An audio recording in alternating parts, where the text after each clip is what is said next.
are tied up with this process of communication. Communication is something which is indispensable to life and living, not just only our business world and corporate lives, but the entire process of human life and living. Because the very nature of man is to be in contact and communication with others. Okay. Man cannot just simply live alone. He has to have some kind of outlet for interacting with others.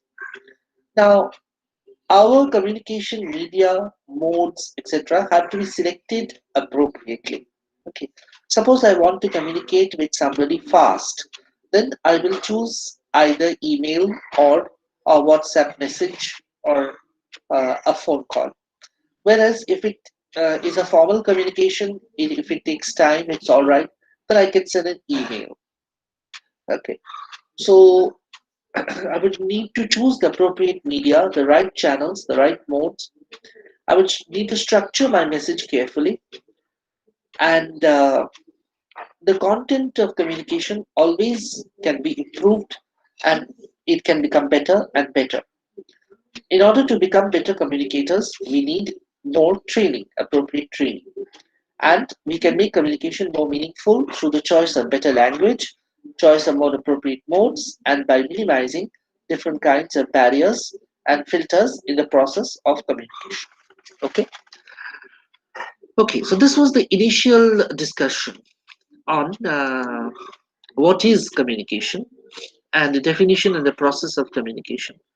Now, I would like to move on from there to a different topic, that is a discussion of some of the channels and networks of communication. Or, I think the slide is visible to you. Where does communication flow? Or, where do messages go? Like we said, something like the purpose of communication is to transmit messages, okay? And that messages are always being transmitted because the process of communication is always on. We said that it's an ongoing thing. Fine. But where do these messages travel to? Okay. Between whom do they travel? And what are the networks, particularly in organizations? Now I'm talking about business organizations and corporate networks. What are the networks? Okay. What are the internal and external channels? What are the different types of channels? Okay. So what are these? I think unless we discuss about them, our idea is not going to be so very clear. Let us see.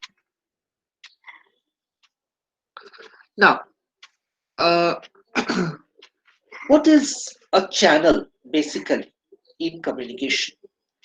We can say a channel is what? It is some kind of a medium through which the interaction takes place. So if I am uh, talking to somebody, I'm talking to my neighbor in the street, okay, and we are gossiping, what is the channel of communication I'm using? I'm talking to my neighbor in the street. So what is the channel of communication that I am using? You can speak or you can write in the chat box.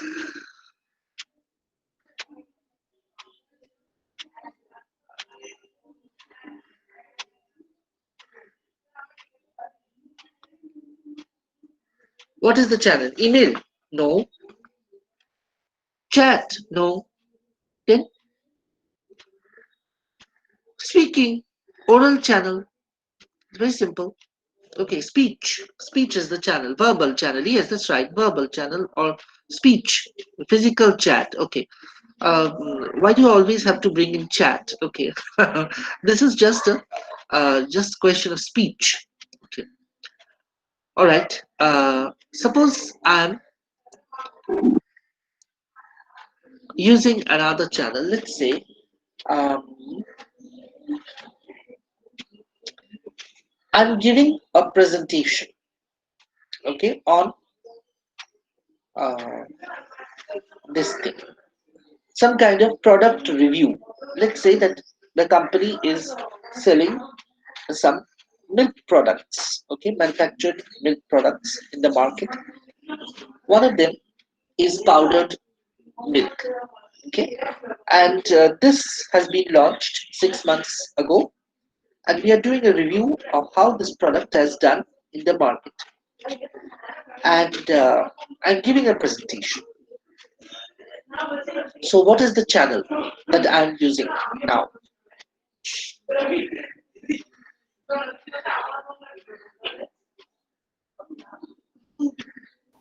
Is it only speech that I'm using? I'm giving a presentation, meaning, sorry, I should elaborate that. I'm using a PowerPoint presentation to speak to my audience. So is it only speech, like in the conversation that I was having with my neighbor on the street? No, I don't think so. Speech is there. Apart from that, what other channel am I using?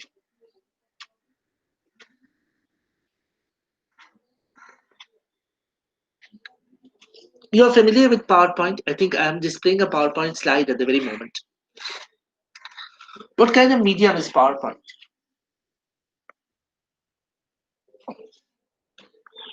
Yeah, come on, my dear. Visual representation. Right, It's a very good, very great. That's right, that's correct. PowerPoint is a visual media of representation. Yes, I am using both oral and visual media in giving this presentation because I'm speaking and interacting with my audience. At the same time, I'm using MS PowerPoint, which is a visual medium, visual and electronic medium of representation. Okay, so I'm using a combination of speech and uh, visual and electronic means. Okay, so I'm using multiple channels of communication at the same time. So they can be many different channels I can use. Okay, these are just some examples that I've given. Some channels are supposed to be rich. Rich meaning this has nothing to do with money. Okay, that means that they are more interactive. They have more scope for lots of verbal and non-verbal messages. Non-verbal meaning symbols, signs, and so on. Other channels are leaner. Again, leaner has nothing to do with fat and lean, means they are sparer. They contain just the facts. Now, some of the richest channels are those which allow lot of scope for expression, like face-to-face meeting, impersonal oral presentation, and so on, because you see the person in front of you. Okay, if you are in a meeting, you are actually interacting with these people. Okay, and you can exchange body language with one another. Similarly, if you have somebody giving a presentation in front of you, you have the whole body language of the speaker as well to communicate with you, apart from the presentation which he or she is giving. So that's why these channels are more interactive. Whereas online meeting, video conference is also a rich channel. Whereas lean channels are teleconference, phone call, voice message, or video, like for example FaceTime. And the leanest channels are blog, report, brochure, newsletter, flyer, email, phone, text, social media posts like on Twitter and Facebook, and so on. Acha, what is the difference between rich and lean channels? Why is teleconference? I think what's the teleconference? Teleconference, phone call, or voice message or video. Why are these called lean channels? Because the scope for interaction is relatively limited over there. Okay, you get a voice message. Now, how do you respond to that voice message? So sometimes I think we send voice messages to our friends on uh, this thing, WhatsApp also. Okay, so if you get a voice message has got the actual voice recording of your friend or acquaintance. So how do you respond to a voice message? A voice message is quite interactive, isn't it? But can you? I mean, it is interactive in itself. But how do you respond to a voice message? By sending another voice message. How do you respond? Do you send voice messages to other people or clips to other people to communicate with them? Yes, sir. You do. Okay. So, uh, can you? I mean, how can you respond to that voice message? Sir, we can send voice messages back or message him. Yeah. If I send a message back as a response to a voice message, that is still not as interactive as sending back a voice message of my own. Okay. So, but I think all the time we may not have the time or the energy to make voice recordings and send back to people. Okay. So it's nice to get a good voice message from someone, but we may just be replying using an ordinary message rather than a voice message. So, lot of scope for interaction is not there. Okay, that's why it is called a relatively lean channel compared to a phone, compared to actual meeting with a person. So teleconference, phone call, voice message. Again, in the phone call, you can most often nowadays in video calls you can see, but most often in phone calls you cannot see the other person. Okay, so scope for interaction is limited. You cannot study the body language of that person. Okay. Whereas in the face-to-face meeting or oral presentation, there is a lot of scope for studying the body language of the presenter, for interaction, and so on. And some of the latest channels are the blog, the report, the brochure, newsletter, flyer, email, phone text, social media posts on Twitter, Facebook, and so on. But what is a blog, by the way? What is a blog and what is a brochure? Sir, online journal equal to blog. Okay, right. An online journal which we keep writing and adding to, that's a blog. What is a brochure? Brochure, what's a brochure? The information of any particular Sir, thing. description of something. Description or something. Okay, brochure means, let's say it is a kind of a prospectus. Okay, so that's a kind of thing. Okay, it's specially designed. Okay, let's say that I am having some kind of international conference. So I prepare a brochure of that. Okay, with a title page, named We can speaker. say that informative Yeah, informative. Yes, information sharing. Okay, with the help informative of document. yes, the informative document. Yes, you're right. It's an informative document with pictures, illustrations, and so on. So that is a brochure. It's something like a prospectus. Yes. Now, the thing is that it might be very informative, but the thing is that how much can I interact with that? I can read that and understand it. Okay, but it's not basically a highly interactive mode like interacting with somebody else in a meeting, for example.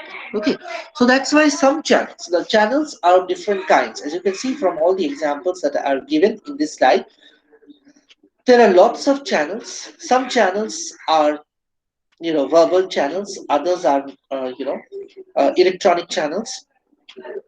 Some channels are more interactive, other channels are less interactive, but the number of channels is very large, and what we can select from there, that will depend upon our own selectivity. Okay, fine. Now, some yes, these channels are spelled out over here. Some of these communication channels are web-based, like letters. Again, we can have web-based communications. Just a minute. I will spell out give you some examples of that. Let's see the others. Letters, we can have emails, presentations, telephone meetings or conference calls, message boards and forums, meetings, and so on. Okay, web-based communications. I think we can specify that further by thinking of some examples of web-based communications. Okay, why don't you think on that and give me some examples of web-based communications? You give me or write in the chat box, and I will also write over there.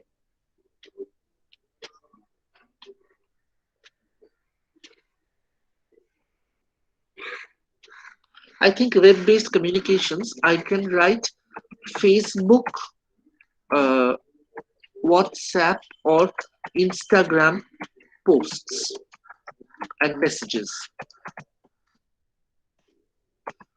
This is one. What else can we have? Online forms and yes, Twitter and Gmail. That's right. We can have online forms also. Sir, online webinar. Online webinars. Yes, I think so. Yes, we can have them. That is true. So let's note that. Pod Sir, cooking, online discussing platforms online like discussion or platforms. Right, right. Great, great. Yes, Snapchat is also there. Online forums. Yes, quiz shows, podcasts. Very good, very good. Yes. Skype. Skype is also Skype is a kind of online discussion forum. Yes, great. Yes, Discord. yes. Thank you. Those are just some examples of online forums. Yes, that's right. Fine. We can have email. We can have online discussion forums like Skype and Zoom and others, and we can also Telegram. Who is writing Telegram? What is this Telegram? Are you talking about the old Telegram or is it something new, some software? no sir, it's a app It's an like app. Okay. WhatsApp. It's like Yes, WhatsApp. Okay, good. two apps, You sir. can you can open Thank channels God. there. Okay, yes, yes. Thank God. I was thinking that you were talking about the old telegrams that we were familiar with. You could send a telegram to somebody else that father ill, come immediately, sort of thing. Okay, no, that is all outdated. So you can hear about such things in films, watch about such things in old films, and read about them in novels and books, but the actual telegram office, the post and telegraph office, it is called that because you could send telegrams from there. So that has stopped functioning. Yes, nowadays we all have all these online apps and discussion forums. Yes, so as you can see that the number of these channels, web-based channels, is extremely large. Okay, and the number keeps growing. Okay, with more and more digital media coming in, the possibility of all these web-based discussions and these forums, this keeps growing. Okay, fine. So these are some of the different channels. Now the question is that how will I choose the right channel? How will I choose the right channel? Meaning that what are the factors that I will keep in mind for choosing the appropriate channel for my communication need? Let's say that I am going to participate in a seminar. Okay, and you know that we have to register for that seminar. Now, registration date is 15 days from now. Okay, after that, the registration will close. So, I have to communicate fast with the organizers of that seminar. So, what will I do? Will I send an email, make a phone call, or send a WhatsApp message? What will I do? Okay, so I have to choose the one which will go the fastest. Again, there is another question that a WhatsApp message may not be regarded as proper by the organizers of the seminar. Why? Because a WhatsApp message is relatively informal. Whereas if I send an email, it is much more formal. Okay. So question of appropriacy over here will be determined by whether it is formal or informal. Again, the other question is that of speed. Will this be faster or that one will be faster? Okay. So these are some criteria. Now, there are a lot of other factors to keep in mind regarding the appropriate choice of the channel. So, what are these? Let us take a look. Like, for example, the audience and their reaction to the message. Let me give one example. I'm giving a PowerPoint presentation to an audience A. Okay, I'm going to talk about you know AIDS prevention and treatment of AIDS to an audience A. Audience is in the rural areas and they have no idea about what is PowerPoint. Okay, and B. I'm going to give it to a city audience of people living in a cooperative society who are well conversant with PowerPoint. Now, do you think my PowerPoint presentation is going to be successful in both the cases? No. No, it will not, because in the first one, my audience doesn't know at all what is PowerPoint. Okay, and even they might respond to the pictures that are there, but all the text and other things that I have put on the slides, they may not be able to read everything fast enough with what I have given. Okay, so much of the data that I convey to them is missed out by them. Okay, whereas with the second audience in the city, they are conversant with PowerPoint, so they are able to follow the text as well as the images. Okay, so my choice of channel is appropriate for audience B, but it is not appropriate for audience A.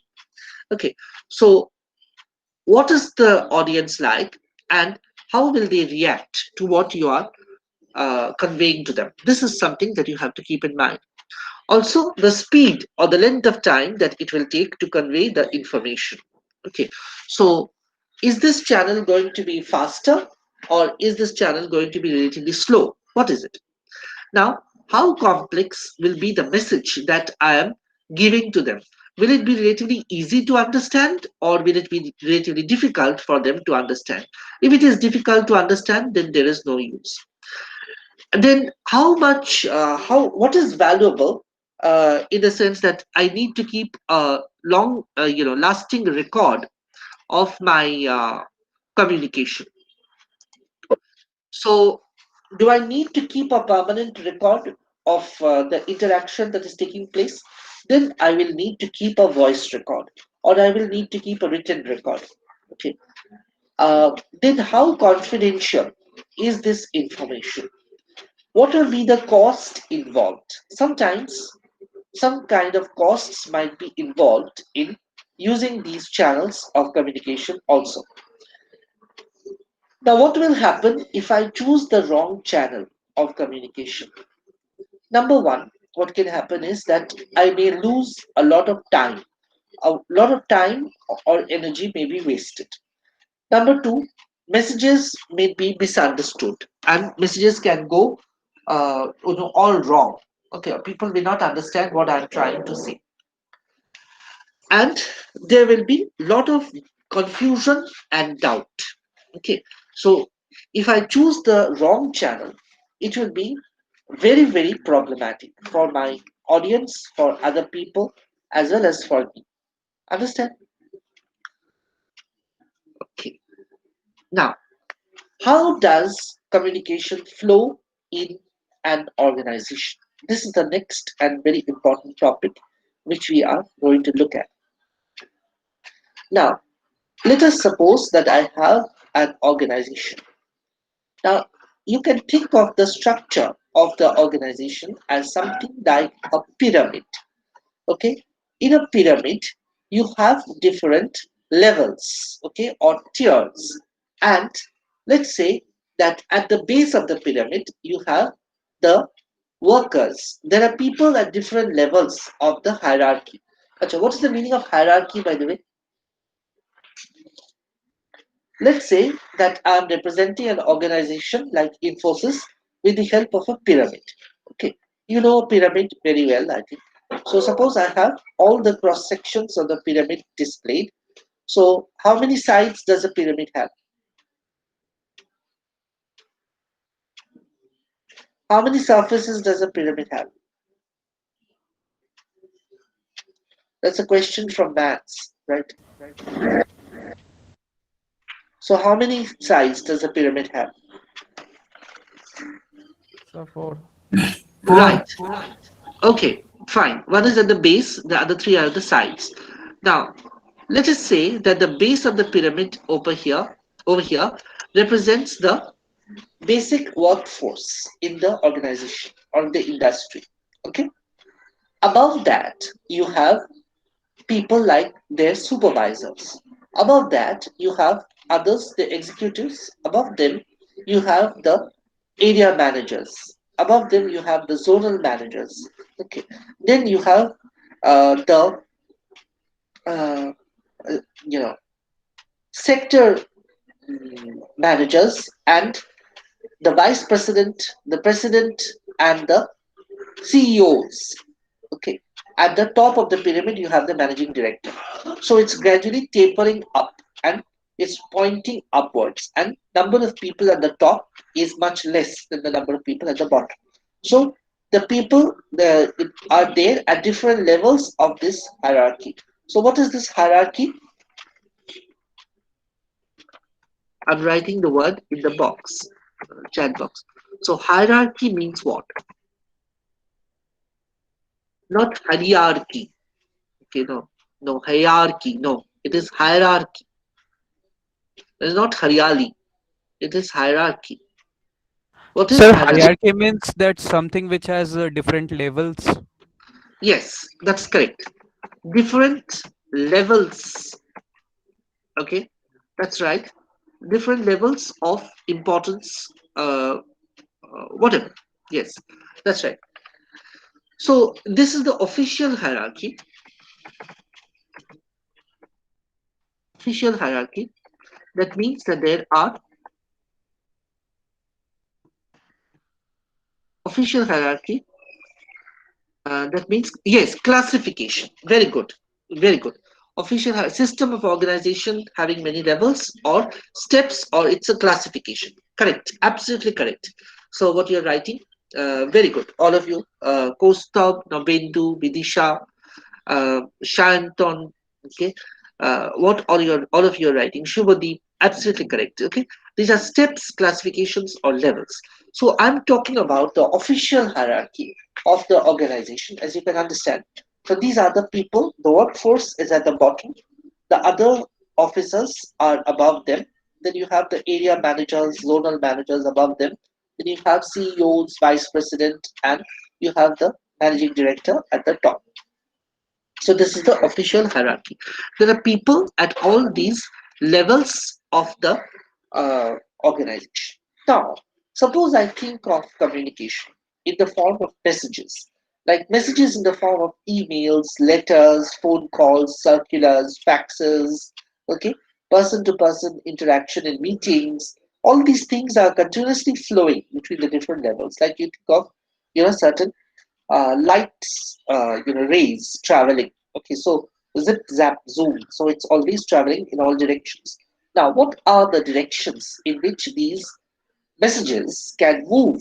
Because it's an official hierarchy, remember? So, suppose I want to communicate with the managing director. Can I just, make a phone call and call up the managing director? Hey, Mister, how are you? Can I do that? Is No, it sir. possible? No, No, sir. it's not possible, right? It's not possible, right? But I can write a letter or I can send an email to the managing director because that is possible. Now there are different directions in which communication moves in this official uh, network. Now there are four, as a matter of fact. The first one is downward. That is communication between superiors and subordinates. Superiors means people at the top, subordinate is people at the bottom.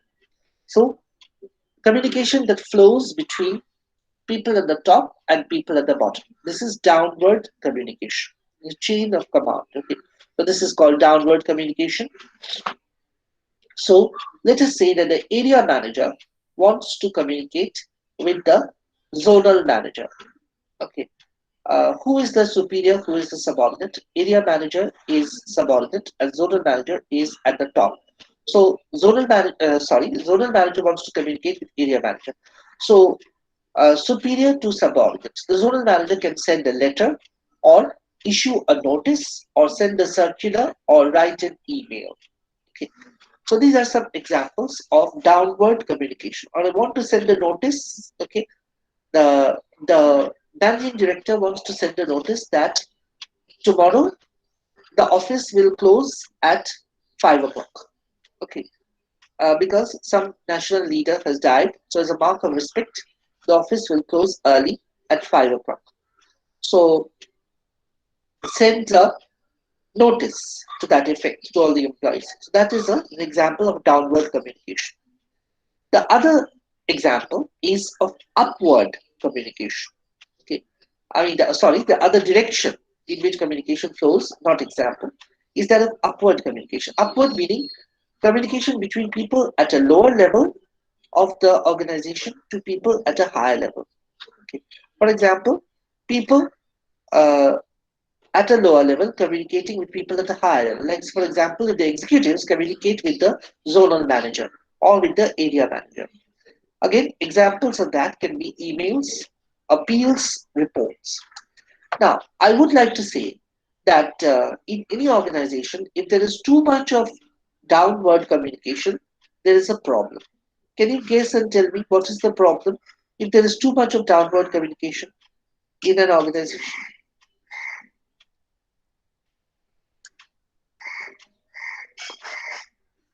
That means that notices, circulars, memos, okay, letters are always coming from the higher authorities. So, what sort of culture do you have in that organization?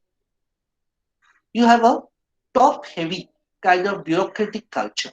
Okay, it will be like a dictatorship that you always have, you know, notices, circulars, okay, commands from the higher authorities, landing on, okay, on your desk all the time.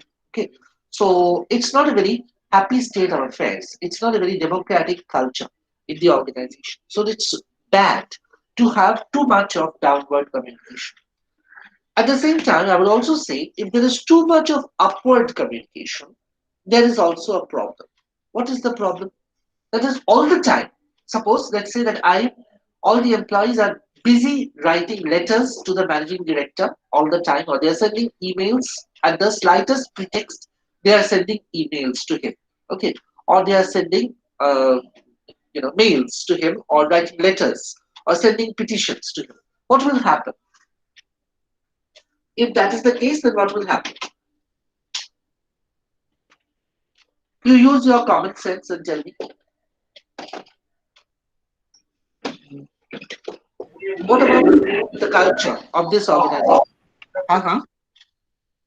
What will happen in the organization?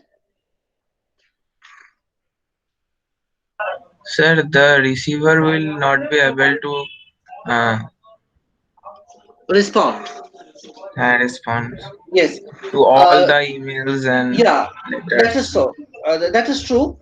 Even more than that, what will happen is that the time will get unnecessarily spent in sending all these letters, emails, and all petitions and whatnot. Okay, you see, time is precious. Okay, in the business world, time means money. Okay, so we need to send sometimes letters and emails. Fine, that's okay. But all the time, if we keep remain engaged in something like that, then what will happen is our productive time will be lost. Okay, and there will be a lot of time wasted unnecessarily in these things. Okay, so too much of that is not good either. Okay, this sort of culture where we have people engaged in upward communication all the time, that is also very counterproductive. It will not be useful for the organization to have something like that. Okay, so upward communication is good and downward communication is also good, but excessive upward or downward communication is not good. Okay, there are two more directions in which communication can flow. So we have look at that also. It is also There is also horizontal or lateral communication, where messages flow between people and groups at the same level of the organization. For example, one area manager communicates with another. Executives interact in meetings. Okay, somebody sends an email to your colleague, or they have phone calls with one another. Again, they can be diagonal or crisscross communication, or the sharing of information among people at different levels of the hierarchy. Okay, so let us say that suppose I am in the HR section, okay, and I need to communicate with somebody in the account section. So I send an email or I make a phone call with somebody in the account section. Okay, so sorry. So that is an example of diagonal or crisscross communication. So again, there can be sending of letters, emails, meetings, phone calls, fax messages, all these can be examples. So communication is always taking place in the official hierarchy of organizations at all levels, upward, downward, horizontal or lateral, and crisscross or diagonal. These are the directions in which communication flows in the organization. And examples of all these are also what I have given to you: letters, emails, meetings, faxes, notices, memos, telephone calls, and so on. You will notice one more thing, that email is something which is an example of all the different types of, all the different directions in which communication moves. It can be sent upward, it can be sent downward, it can be sent lateral, it can also be sent diagonal. So this points out the fact that email is one of the most flexible mediums of communication compared to the others. And this points out, one of the reasons about one of the reasons why email is so popular nowadays. Okay, and it is so uh, adaptable to all kinds of uses. Okay, so these are some of the directions in which communication flows inside the organization. That's the crucial point. So there can be communication within the organization, both inside. Communication can be, I'm typing in the box, communication is both inside the organization and outside. That is internal and external. All these examples that I have given so far, these are examples of internal communication. That is where communication is taking place between superiors and subordinates inside the organization. For example, it's all taking place between the employees of Infosys. Okay. Now, don't think the number of employees is very small, it's very large, but there are a lot of interactions which take place between them.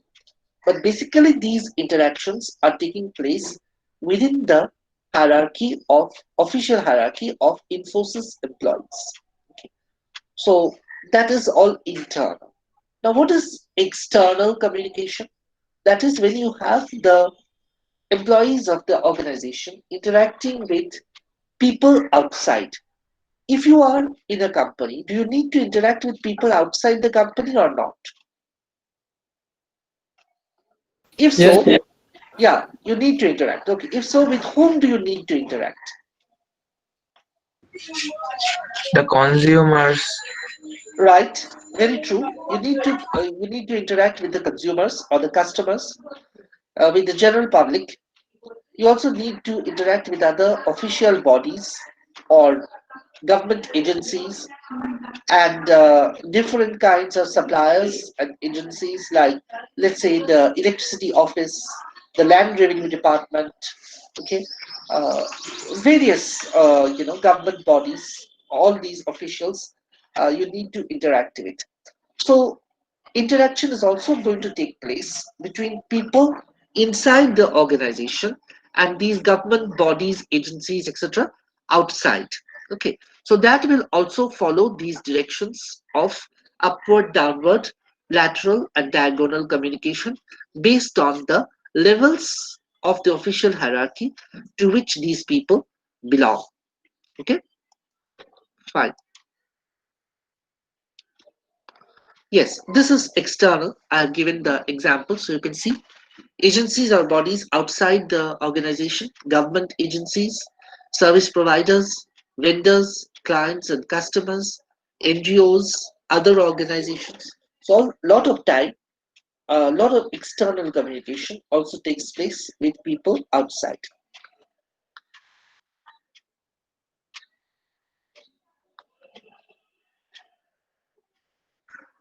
Okay, so I think we have discussed this part.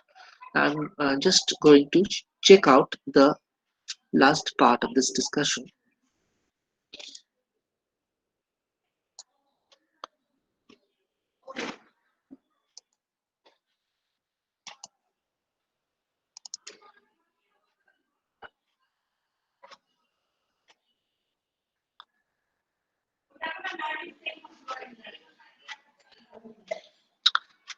Okay, there is another part of this discussion also left, which is a separate discussion in itself. I think I will devote a separate class to it, but I will just indicate what it is today.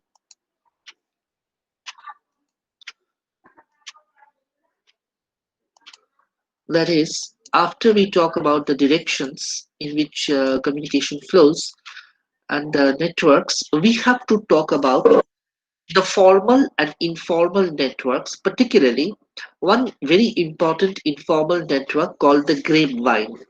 Okay, the grapevine is one of the largest informal networks, communication networks. Now, whatever I have talked about today regarding the directions in which communication flows in the official hierarchy, upward, downward, horizontal, and diagonal, all these are communicated between the formal networks. This uses the messages in the formal networks. There are other informal networks also outside the purview of the formal networks, particularly the grapevine. So, what that one is, we will discuss, okay, and how it can be used to uh, further communication inside the organization. Okay, fine. We will be devoting some special attention to that, and I need to talk about the grapevine separately. If I talk about it now, it will only confuse you all the more. Okay, fine. So I have discussed with you the directions in which communication flows, and I have also discussed with you something about the channels of communication and how we can choose the appropriate channel for communication. Later on, if you want, I can share the link of the video recording of the class. Okay, fine. I would request you now to do two things. One is that you can once again type your names in the chat box and don't log out of the meeting straight away after typing your name, which I have seen that some of you tend to do that. Unless I say that the class is over, you don't just jump to log out. Okay, and you type your names in the chat box once again for your attendance. The other thing is that if you are facing any problems, because I'm one of your mentors, so you can unmute yourself and tell me what these problems are. Some of you were talking a lot about problems Hello, sir. typing, but yes, Sir, my problem is the student list that you have provided us. There is yes, a yes, mistake in my I DM you in WhatsApp. yes, There is yes. a mistake in my email ID and Yes, the I mod. have. Yes, the actually the head of the department spoke about this problem yesterday. We have actually to make the correction. We have got to make the admission cell make the correction. So what we are doing is we are making a list of the all the students who are facing this problem. I will send your name and the correct email to the HOD, and I will check that the admission cell has made this correction or not. Okay, I will follow this up. Okay, sir. Thank you, sir. Okay, okay. Hello, sir. Yes. So my name is not there in the list of students. Okay. So when did you take admission?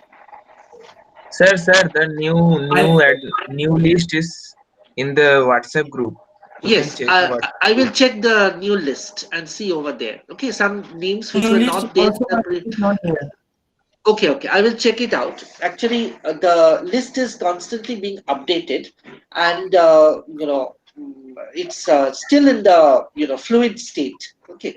So, but I will check it out and see that it is finally included over there. Okay. So don't worry. If it has not been included, it will definitely be included.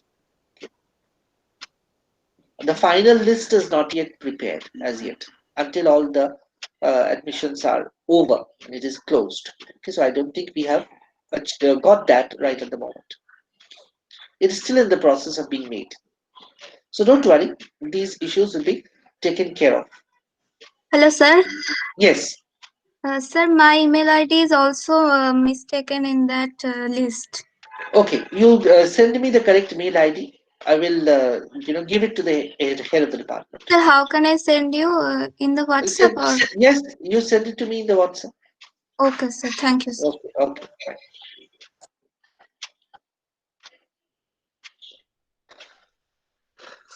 Yes, Hello, sir. Sir, can you please share the link of the previous class of yours? Because I was in the college for yes, the I will do registration that. purpose I will do and that. I I will do missed that. your No class. problem. Yes, yeah. Thank you, sir. Okay, thank you. So I have taxed your patience by taking 2 consecutive classes with you. So this is okay for 1 week, enough for 1 week, I think. So keep smiling. I will be meeting you again sometime later. Okay, bye.